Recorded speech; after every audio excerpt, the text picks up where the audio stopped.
अस्सलाम वालेकुम दोस्तों, मैं हूं ज़ीशान और आप देख रहे हैं जाग मुसाफिर। दोस्तों, आज हम आपको एक ऐसी कहानी सुनाने जा रहे हैं जिसको सुनने के बाद आपके अंदर एक सलाहियत को जानने का मौका मिलेगा और वो सलाहियत है कि हम अपने लाशऊर की ताकत को किस तरह इस्तेमाल कर सकते हैं। दोस्तों, कहानी सुनाने से पहले मैं आपको थोड़ी सी इन्फॉर्मेशन दे दूं कि हमारा दिमाग जो है वह दो हिस्सों पर बुनियादी हिस्सों पर मुश्तमिल है।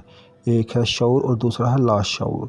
दोस्तों, हम बहुत सारे काम शऊरी तौर पे करते हैं, लेकिन इसके अलावा हमारे लाशऊरी तौर पे बहुत सारे काम सर अंजाम हो रहे होते हैं।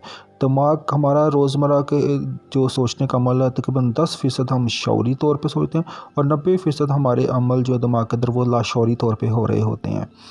तो अब आपको कहानी सुनाते हैं। तो कहानी ऐसे है कि कदीम यूनान का एक साइंसदान था आर्किमिडीज़। ठीक है। तो आर्किमिडीज़ को उसके हुक्मरान ने एक ज़िम्मेदारी सौंपी कि वो एक ऐसे ताज की असलियत का पता लगाए जो बादशाह ने एक सुनार से बनवाया था। बादशाह को शक था कि जो ताज है वो खालिस सोने का नहीं बल्कि उसमें दूसरी धातु की मिलावट भी है। तो जब आर्किमिडीज़ को बादशाह ने ये हुक्म दिया तो आर्किमिडीज़ थोड़ा परेशान हो गया, क्योंकि उस ज़माने में कोई ऐसा फार्मूला नहीं था कि जिसको इस्तेमाल करते हुए जो आर्किमिडीज़ है उस ताज की खालिसपन का पता लगा सके, क्योंकि ताज को पिघलाया भी नहीं जाना था और उसकी शक्ल को बिगाड़ा भी नहीं जाना था, क्योंकि ताज को उसी हालत में रहने देना था। तो खैर उस वक़्त एक चीज़ तो वाज़िया थी कि किसी भी चीज़ की जो कसाफ़त होती है, जो डेंसिटी होती है, वो हर चीज़ की अलग अलग होती है। सोने की अलग होती है, लोहे की अलग होती है। तो सोने की अगर कसाफ़त मालूम करनी हो तो उसका एक फ़ॉर्मूला होता है कि जो सोने का वज़न है उसको उसके हुजम से, मतलब जितना सोना है उसका हुजम जो है उससे तक़सीम कर दे तो हमें उसकी कसाफ़त मिल जाती है। तो अगर उस ताज की कसाफ़त भी सोने की कसाफ़त के बराबर आ जाती तो वो 100% सोने का ताज होना था। तो अब मसला ये था कि जो हुजम है वो आम तौर पे हम ज्योमेट्रिकल शेप्स का मालूम कर सकते हैं, जैसे एक चकोर, गोल। ठीक है। लेकिन ताज जो है उसकी कोई ज्योमेट्रिकल शेप तो नहीं होती, वो तो एक डिज़ाइन है। उसमें मुख्तलिफ जो फूल वगैरह डिज़ाइन बना होता है। ठीक है। तो कोई वो चकोर या कुछ ज्योमेट्रिकल शक्ल में तो नहीं है। तो अब आर्किमिडीज़ को ये मसला पेश आया कि वो इसका हुजम कैसे निकालें। तो आर्किमिडीज़ जो है वो सोचता रहता है और कितने दिन सोचता है, लेकिन उसको उसका हल नहीं मिलता। लेकिन उस सोचने के दौरान वो बहुत सारे फार्मूलाज अपने दिमाग में लेके आता है, बहुत सारी बातें अपने दिमाग में लेके आता है, बहुत सारे हक़ाइक़ पहले से जो मालूमात है उनके बारे में सोचता है कि हम किस तरह इस ताज का वॉल्यूम मालूम करें, उसका हुजम मालूम करें। लेकिन उसको हल नहीं निकलता। काफ़ी सोच विचार के बाद वो थक हार कर बैठ जाता है और रिलैक्स करने के लिए वो अपने वॉशरूम में, अपने बाथरूम में जाता है। और जो बाथ टब है, उस ज़माने में भी दोस्तों बाथ टब होते थे, जो कदीम यूनानी लोग थे वो बाथ टब का इस्तेमाल करते थे। तो वो अपने बाथ टब में जाता है और बाथ टब का पानी जो है वो ऊपर तक भरा होता है। तो जो ही आर्किमिडीज़ उस बाथ टब में लेटता है तो पानी जो है वो बाहर गिर जाता है।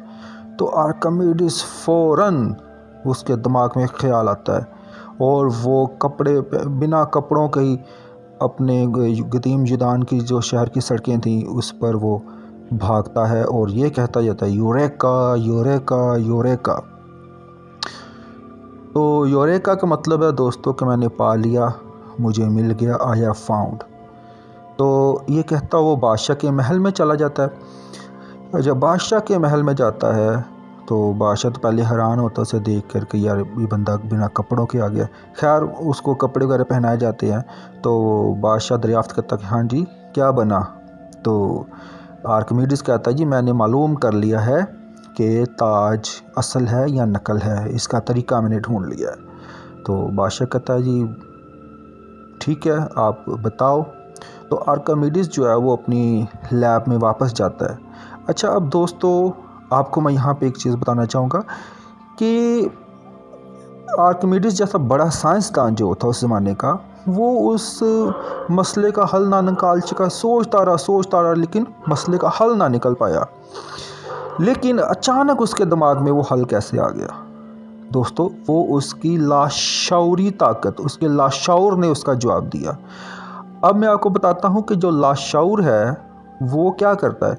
जब हम बहुत सारी मालूमात को इकट्ठी कर लेते हैं शऊरी तौर पे, तो वो ट्रांसफ़र हो जाती है हमारे लाशऊर में, हमारे दिमाग के दूसरे हिस्से में, जो 90% मुतहरक होता है।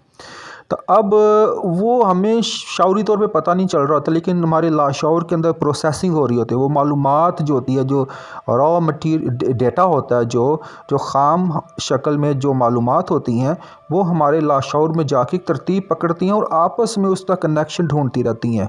तो इसी तरह जब आर्किमिडीज़ भी इस हवाले से सोच रहा था, तो वो सारी मालूमात अपने दिमाग के उसने अंदर ट्रांसफ़र कर ली, अपने लाशऊर के अंदर। तो वहाँ पर उससे पता भी नहीं चला कि अचानक उस लाशऊर ने जो उसका हल था वो निकाल के उसके शऊर में ट्रांसफ़र कर दिया और उसने फ़ौरन कहा, यूरेका, मुझे मिल गया।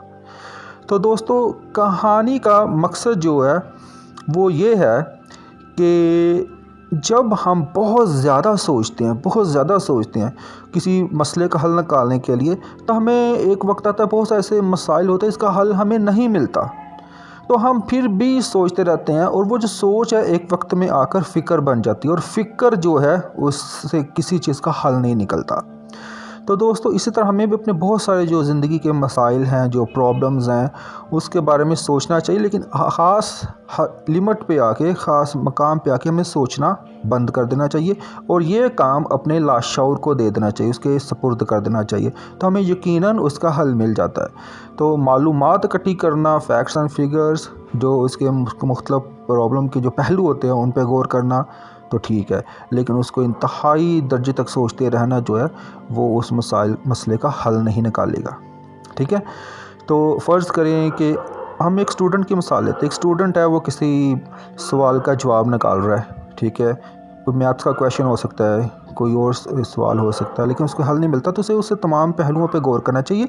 और क्या करना चाहिए कि एक हद पे आके उसे रुक जाना चाहिए, और क्या करना चाहिए, ये काम अपने लाशऊर को दे देना चाहिए।